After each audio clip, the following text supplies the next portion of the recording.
Welcome to this week's episode of Those Two Guys Talk Disney. I am Justin Vaughn, joined as always. I'm Jay Gibson. This week we're moving my computer around so that the camera can see me a little more of me. This week we're actually discussing Star Wars Episode 3. Dun dun dun dun dun dun. Revenge of the Sith. Now this will be the last one for May, and then next week starts June. So we'll actually be covering Peach Dragon next week. 1977. We're only doing it because it was actually aired on ABC in 1986. So that's the anniversary we're going with. But the older Peach Dragon.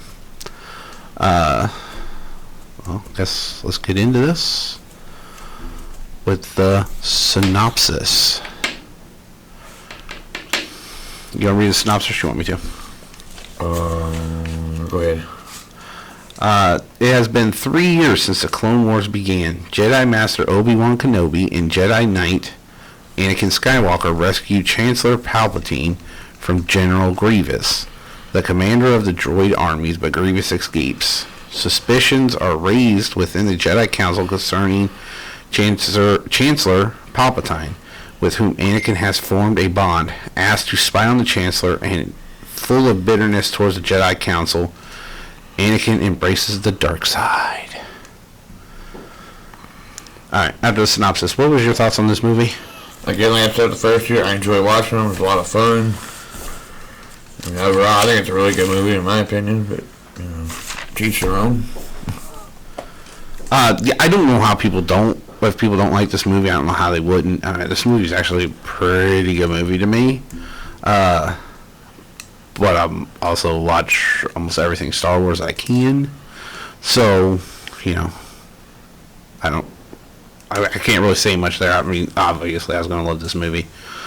The release on this movie was May 9th, or May 19th, 2005. Sorry. It's a year between years we graduated. Yeah. Right between. The budget for this movie was $113 million. I had that wrote down somewhere. But. Now, just like Attack of the Clones, it did not make as much in the box office as the Phantom Menace, only because Phantom Menace actually had a re-release into the theaters, and it did some there too. So, it did get a 7.7 out of 10 on the IMDb though. Box office was $905.6 million, so it made money. Yeah. Yes, IMDb rating was 7.1 out of 10. Rotten Tomatoes was 79%. Yeah. It was up there a little bit. And Letterboxd is 4.1 out of 5. Yeah. It was filmed in several locations within like a few different places, like a few different countries. Sydney, Australia. I don't actually know how. Somewhere in Thailand. I don't actually know how to say that. Yeah, I don't either. Phuket. I think that's literally what it's called. I'm not sure either. I'm not trying to butcher a name either.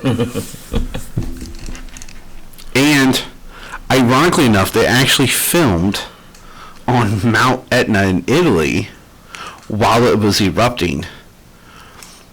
Because just by chance, while they're recording, Mount Etna started erupting. So they took the opportunity to go do the volcano scenes. So, pretty genius. Yeah, that's awesome. And it is the final film in the prequel series. Yes, the prequel trilogy. Yep. Yeah, sorry. Yep, you get to see the fall of Anakin to the dark side and his transformation into Darth Vader. Sorry, I was just kind of looking back at it. Oh, yeah, so he literally played it the whole time. Okay. The rise of the Galactic Empire and the end of the Clone Wars. So, the cast. Ian McGregor as Obi-Wan Kenobi. Now, I actually did just find out something about him. his uncle was actually in 2 of the original trilogies. Nice. As one of the X-Wing fighters. So, funny, he would later on go play Obi-Wan Kenobi in all of them. Hayden Christensen as Anakin Skywalker / Darth Vader. Natalie Portman returns again as Padme Amidala. Yep. Ian McDiarmid as Palpatine / Darth Sidious. This is actually the first movie you actually find out that he is Darth Sidious. Samuel L. Jackson returns as Mace Windu, which he actually has a lot bigger part in this movie than he did in the other 2. Like, a lot bigger. Christopher Lee is Count Dooku / Darth Tyrannus. He did not have as big a part in this movie. And Frank Oz again as Yoda, Kenny Baker as R2-D2, Anthony Daniels as C-3PO, and Jimmy Smits as Bail Organa. You know who Bail Organa is? He becomes Princess Leia's dad. He is her adopted dad. Okay. The runtime on this was 140 minutes. I actually have my notes all nice and typed. Jay still has handwritten notes. It was actually the highest grossing film in the U.S. and the second highest grossing worldwide in 2005. I could believe it. Makes sense. I mean, Star Wars is kind of a big thing. It also holds the record for the highest opening day gross on a Thursday at 50 million. It was the last Star Wars film distributed by the 20th Century Fox as well. I'm assuming Disney got the rights to it after that. Yeah, George Lucas sold. So there's a record for that.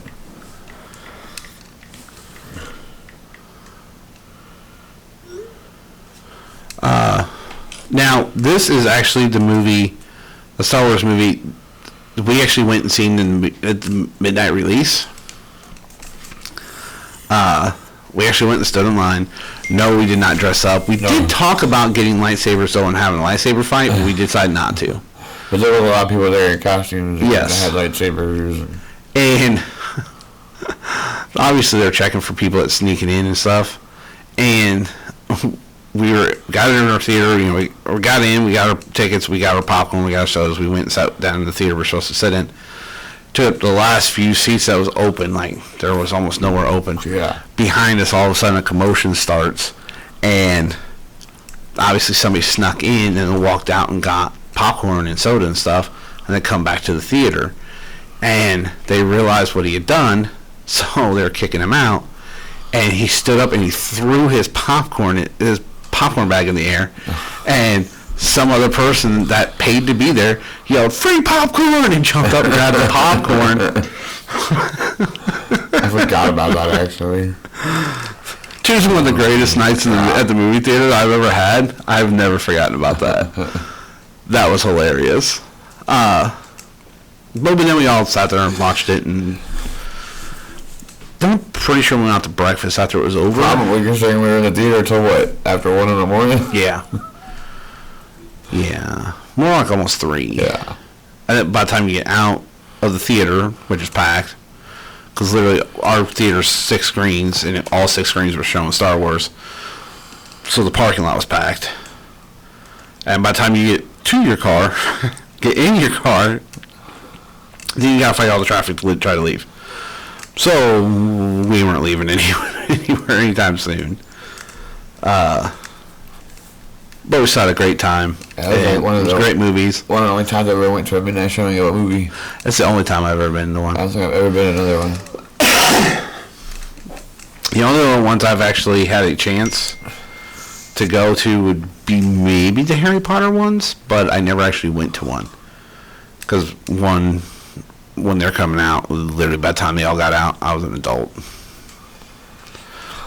Not that I'm not a huge Harry Potter fan, but I was an adult, so. Give me just a second here. I'm just going to kind of babble a little bit. I was just going to read the plot. Oh, go ahead. The plot follows Anakin's manipulation by Chancellor Palpatine, the Darth Sidious, and also his secret marriage to Padme Amidala, culminating in the execution of Order 66, the purge of the Jedi, and the birth of Luke and Leia. Dun, dun, dun. And you also meet Han Solo. Do you? Pretty sure. We're talking about Luke and Leia being married. Or being born. Yeah, but they met him later. I think you meet him. You do meet who becomes Leia's father, because he's actually... Maybe they do. I don't know, man. Somebody will. I might not. He's a... What do they call the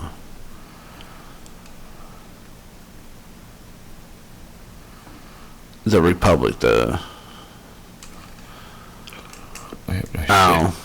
He's one of the representatives of the Republic for Alderaan.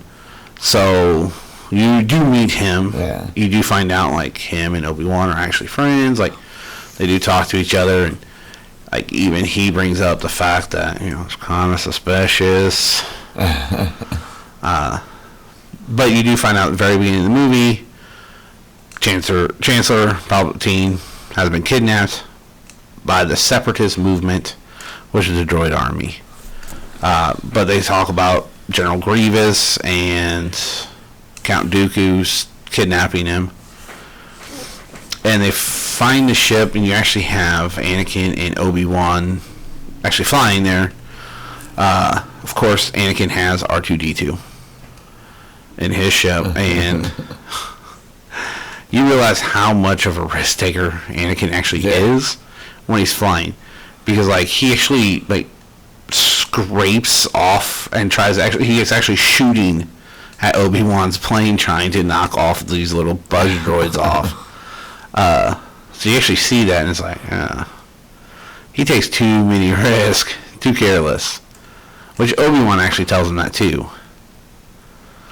But they get to the ship, and it's General Grievous' ship, and he is they're sending like everything they got at him, trying to stop him. They get to the deck, I don't know, whatever it is, where they actually control the ship. But they get there, realize that that's not where the Chancellor is. They get to the Chancellor, and Count Dooku comes in. And this is where you start seeing the manipulation of the Chancellor to Anakin. Because Obi-Wan ended up getting knocked out. And Anakin actually catches Count Dooku. Actually has two lightsabers. Like scissors. And he's saying, I shouldn't kill him. He's unarmed, because literally Anakin cuts off his hands. He's saying, I shouldn't kill him. He's unarmed. And the Chancellor said, do it. Do it. Basically just whispering in his ear to do it. So finally he does it. And then he saves Obi-Wan from getting squished. And then even the Chancellor's trying to tell him, no, leave him behind. And he's like, no, I can't leave my master behind.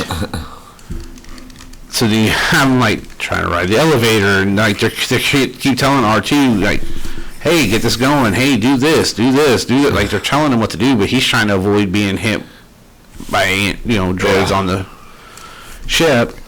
So they start like climbing up the elevator shaft because they can't get the elevator going. Like they're doing everything they can to try to get to escape, because the ship's like doing that weird spiral thing. Yeah. Then all of a sudden it straightens back out, and all of a sudden the elevator's working again. How convenient. But they get back up to where they control the ship. and the ship starts breaking apart. I feel a disturbance in the force. But right before that, General Grievous actually launches all of the escape pods so they can't escape, which is pretty genius. Yeah. Like, for a droid, it's pretty smart. But for some weird reason, he also coughs a lot. I don't know how he coughs. He doesn't have any internal organs. I don't know. So it doesn't make any sense to me, but whatever. Maybe he's rusting out. I don't know. Maybe? Pretty sure it's the only droid that wields a saber, too. Yeah. I don't think Only because he stole them. I don't think any other droid uses a lightsaber, period. But not only does he use one lightsaber, he... Oh. Yeah. And they're all blue and green, which means none of them are Sith ones. Because he stole them all from Jedi.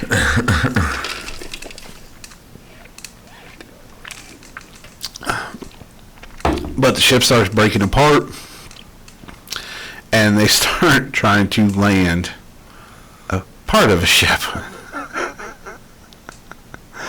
But as they're entering the atmosphere again, like, they actually have ships coming up, and they're spraying them, trying to put them out, so at least they're not on fire anymore. Yeah, no doubt.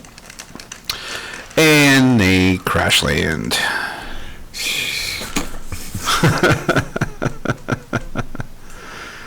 But they all survive.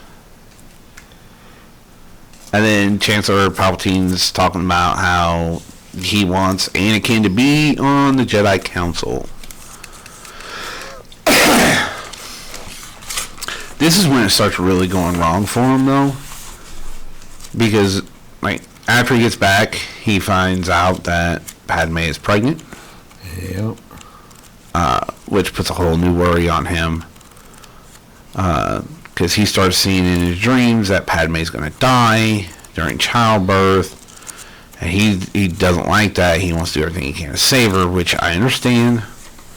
But get the hell over yourself. Ironically, she tells that in childbirth. Yeah. Or either right after, but... The thing is, though, like, she wouldn't have died if he wouldn't have done what he did. So he is literally the reason.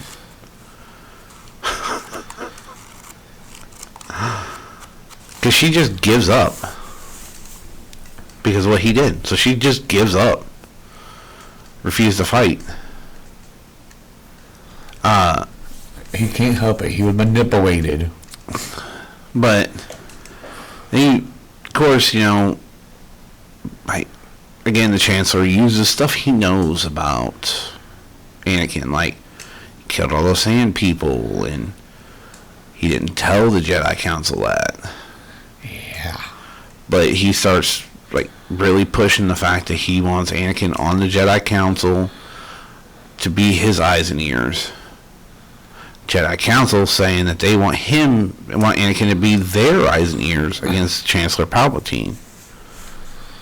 Poor kid didn't stand a chance. No, he really didn't, to be honest with you. I mean, but he's very easily manipulated. Like, for a Jedi, he really shouldn't be that easy to manipulate. At least, in my opinion. Yeah, that poor dude had already been through so much in his life by that point. Yeah. Being sold and enslaved and everything else as a kid. Had to fight for the right to be trained as a Jedi. Like, you know what they're telling you. So stop reacting with your emotions. Like, they're literally telling you you're too emotional. Yep. And he just won't listen to nobody. Unfortunately, that's where the problem lies. So he actually brings it up and says, you know, this is what he's wanting, or, you know, Chancellor Palpatine. Obi-Wan speaks up and says, I think he's ready for the trials. He's learned everything he can from me. Well, they agree to let him on the council, but do not grant him the rank of master. Which just pisses him off. Because how can you be on the council and not be a master? Yep. Now, to me, this would have showed, well, maybe I should do something to change their mind. Not him. He just sulks. And the further and further along, like, Padme gets, they're still trying to hide it. She's trying to talk him in. Let's just go back to Naboo. Like, she's really trying to get him away from everything. And he's just not having it. He's just not having it, not having it, not having it. It's like, dude, listen to your wife. She's literally trying to save your life. Yeah. I mean, he didn't want to listen to anything anybody was telling him, though, unfortunately. Yeah. And it got to the point where, like, in it, you could see, like, the little small changes starting with him. And a lot of it all happens because he's afraid of Padme dying. Yeah. So it's just, like, little things. And finally he finds out, oh my God, Chancellor Palpatine is a Sith Lord. And so, but he actually does go back, and he actually does tell the Jedi Council, like, he did live up to his end of the bargain with them. And Mace Windu actually goes to confront him. This is where you really see the purple lightsaber, because Samuel L. Jackson actually gets to fight with the lightsaber this time. And he had to be different than everybody else. Oh yeah, naturally. But you find out he's actually a pretty good lightsaber duelist. Not good enough when Anakin jumps in. But you actually do find out a lot about the Sith that I didn't actually know until this movie. Such as, there's only ever one master and one apprentice. One Padme? One Padawan. That's what I was going to say, but they're not Padawans. I thought you started saying Padme. I was like, no. What? There's only one master and one apprentice. Which, I don't know, to me, why is it that way? There's hundreds of Jedis. Why is the Sith different? Better control that way, I guess. I mean, I guess. They have more control to be able to keep them from trying to overthrow them, I guess. I don't know. I guess, but if you're Darth Sidious, why wouldn't you try to take on all these people at one time? I don't know. No, I never quite understood that myself. And why hide in the council? I mean, I guess this is a really good way to get in everything. I mean, you basically have all the inside information. Yeah. But truth is, like, people started kind of suspecting Chancellor Palpatine long before he come out as Darth Sidious. Because, like, other counselors were like, something's just not quite right with him. He's been in power a little too long. This isn't quite right. Like, they're bringing these up, and, like, nobody's wanting to do anything about it. Yeah. Side itched. Too many red flags, if you will. Yeah, way too many. And people are trying to bring that up, and nobody wants to listen to it. Everyone just kind of writes it off. Kind of dumb on their part, I guess. Because why would you want to write it off and somebody saying, hey, something's not right here. Why not check it out? They got all this advanced technology. Why didn't they have cameras? We have cameras. Obviously they did. They were able to record holographic messages. Yeah. So you tell me you couldn't, like... Why didn't they have security cameras?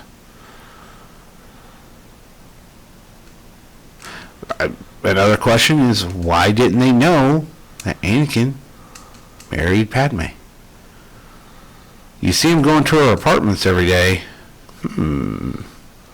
Maybe I need to look into something here.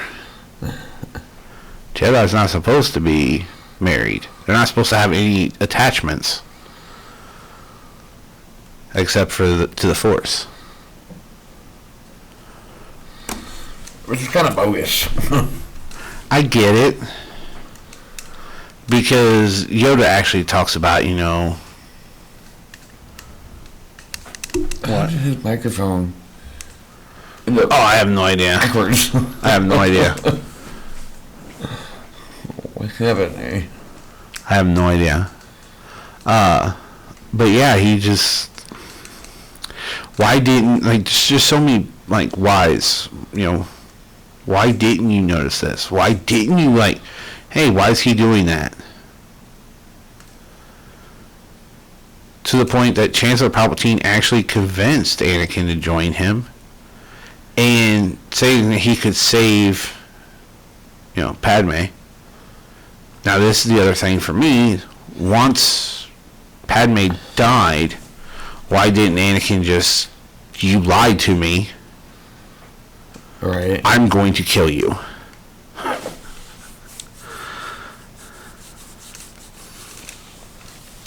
Granted, yes, he was consumed by his anger at Obi-Wan. But still, why didn't he look at Chancellor and like, you lied to me? All I can think of is Jim Sheldon when he does that. Not use the Force. But whatever. I mean, I guess. I mean, I get why they don't want him to, like, have, you know, be married or anything, because love can turn into fear, and fear leads to anger, and then you're on the dark side. But Yeah. it's still on the same Fear level. leads to hate. Hate leads to anger. Anger leads to... You know, they're still not fair to them. Like, come on, how are they supposed to continue the Jedi legacy? They don't get married and have kids. They carry on their Jedi name. The thing is, they're not supposed to. They don't know how Jedi are created. Because, like, Anakin's born from the Force itself. So, you know, obviously, because he had such a midichlorian count, his kids are going to obviously be Jedis. Kind of something they should have thought about a little bit. But they actually enact Order 66. Yep. Anakin then goes to the Jedi Temple and actually kills younglings. So, all kids.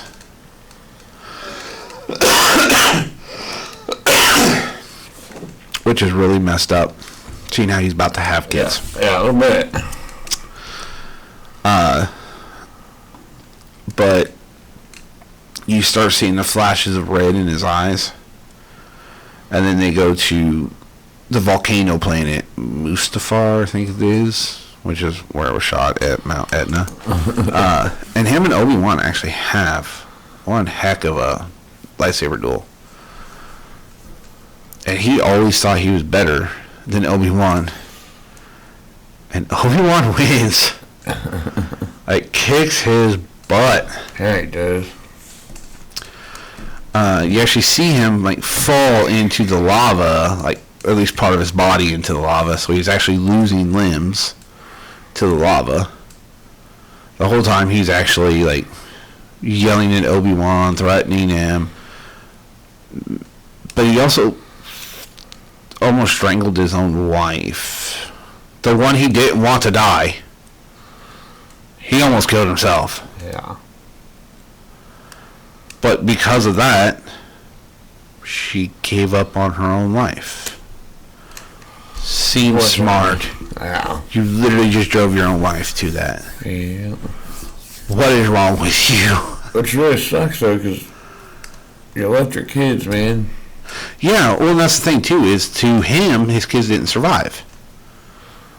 To his knowledge. I'm talking about her, though. Yeah, I know. Like, she left her kids, like, forget him. Yeah, I get he did you wrong, but forget him. Don't even think about him. Think about your kids. Right. And her twins Yeah. happened to be a boy and a girl, Luke and Leia. The guy from Alderaan actually becomes her adopted dad because him and his wife were trying to conceive and they couldn't conceive. They found out they're not able to conceive kids. So they adopt Leia and raise her as a princess. Or Luke, and this is where I think they did Luke bogus. sent him to live, not his bio family, his step-uncle's farm, moisture farm, and that was his aunt and uncle he lived with. They weren't even his biological family, because obviously he didn't have any other than what anybody. I don't know if anybody on Naboo could have even done anything for him. But they sent him to Tatooine, where Anakin was from. Seems smart. Why didn't he ever check there, knowing he had family that lived there? Like, Yeah. Because he was too busy being Darth Vader.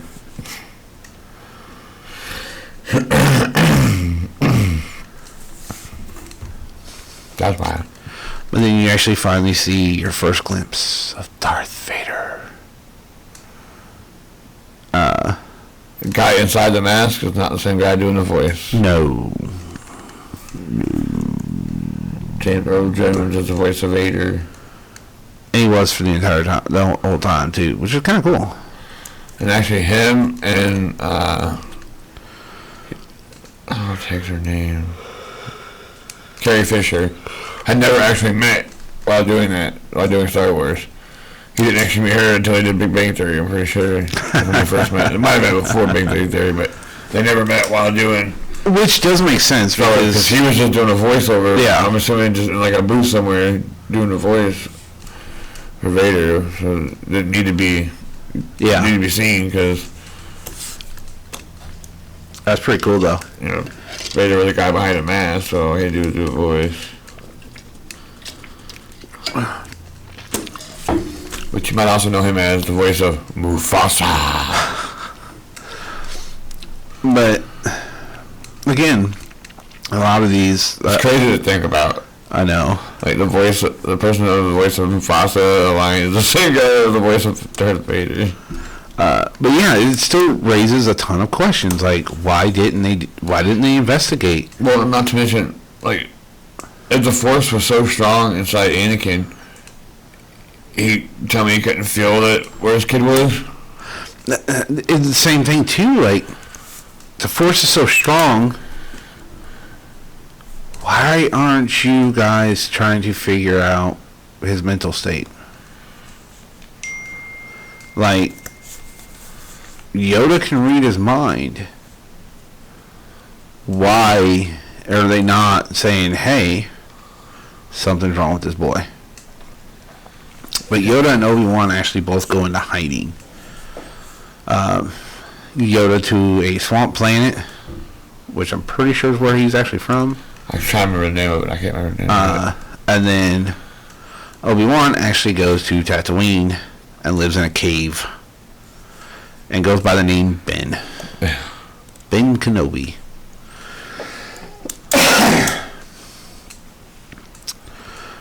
So, I mean, again, if you know that there's a possibility that the two kids could actually be Jedi, why wouldn't you just train them in secret? Like, I guess it probably they didn't want when they're dead. Well, I think a lot of it was just in the fear that if they're, like, especially Luke, if he's in training, then his Force would get stronger with him, so his dad would be able to find him. I think that's kind of what it is. Probably. But I mean, because obviously Obi-Wan's like, hey, I'll go there. I'll keep an eye on him. But Obi-Wan actually ends up giving Luke his dad's lightsaber. Yep.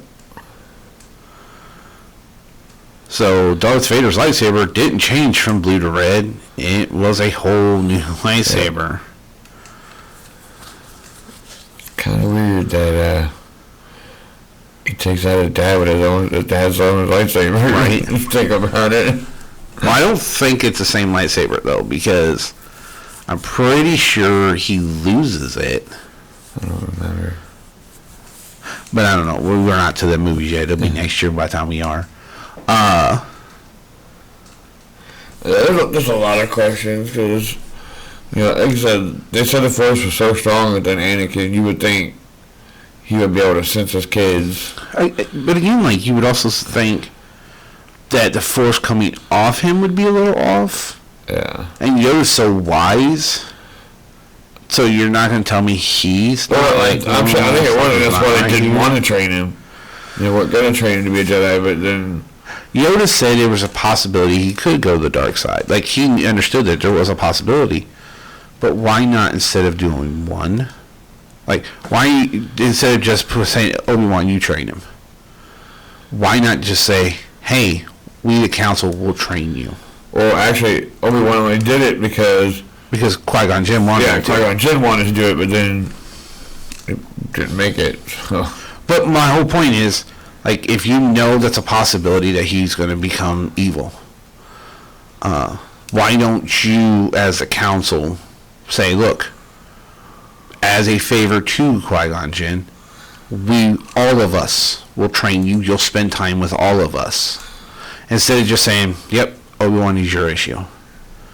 And putting it all on him, you probably would have actually had a little bit different outcome if you would have just kept him but that's away. They didn't want to train him. I know. But they finally allowed Obi-Wan to do it because Qui-Gon Jinn wanted him to. Yeah. But that's what I mean. As a favor to Qui-Gon Jinn, why not just have the council step in, like, all of us will take turns training you.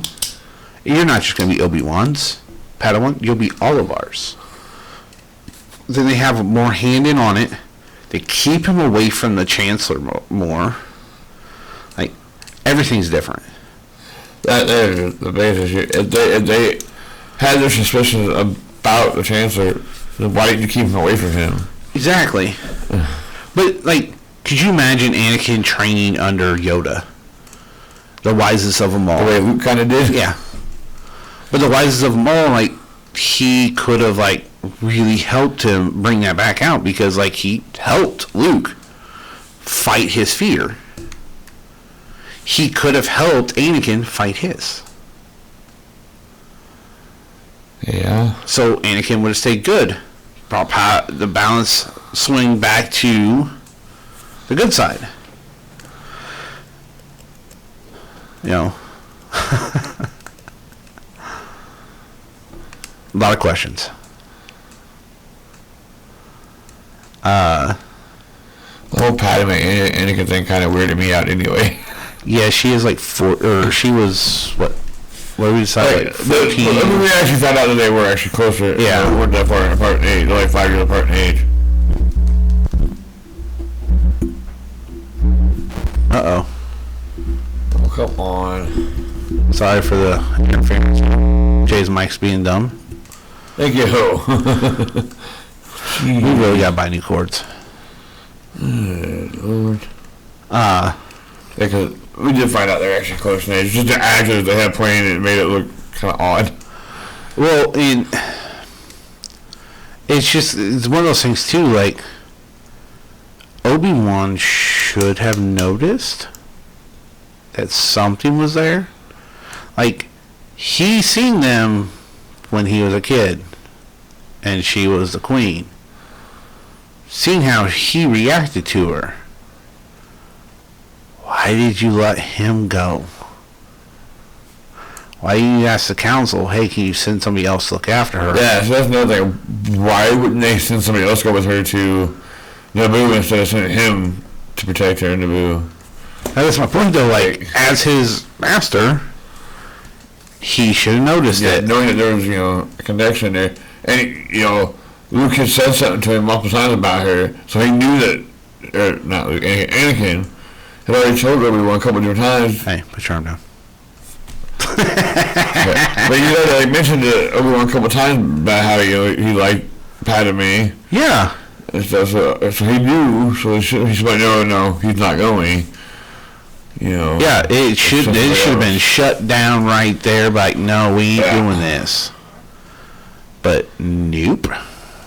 Let's just continue on this, because this seems like a smart plan.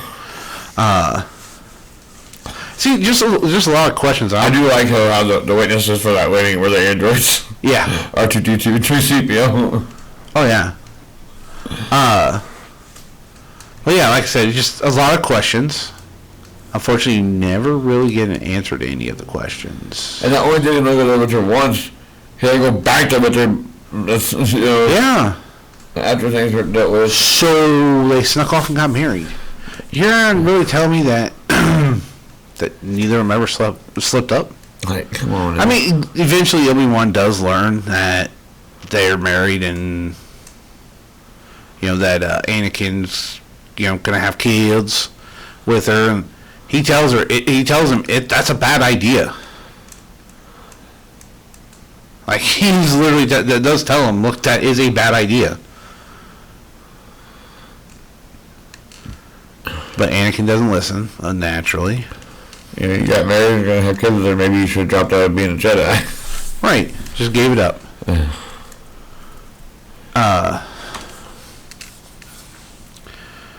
But come back next week, because we're about 40 minutes or so. So what do you rate it? What do you personally rate this movie? Oh man, I give it like a good 9.5. I'll give it a solid 9 out of 10. I liked it. I mean, always good entertaining movies to watch. Yeah, I mean, I don't have any issues with the movie. I don't. Obviously I do have some issues. Like, there's a lot of questions and no real answers to them.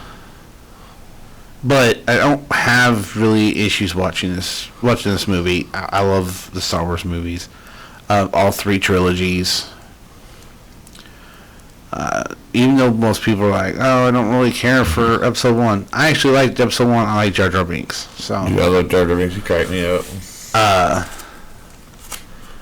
And then, you progress on, you get to 3. 3's probably the best out of the 3 for the prequel trilogy. Only because there's so much stuff happening.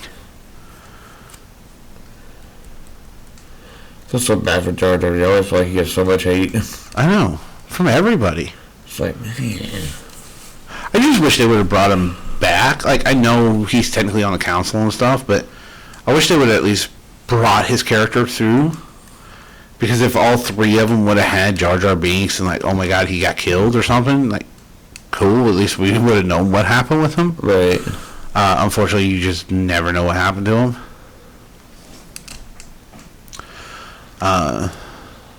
But that is actually our coverage for Episode 3, Star Wars Episode 3.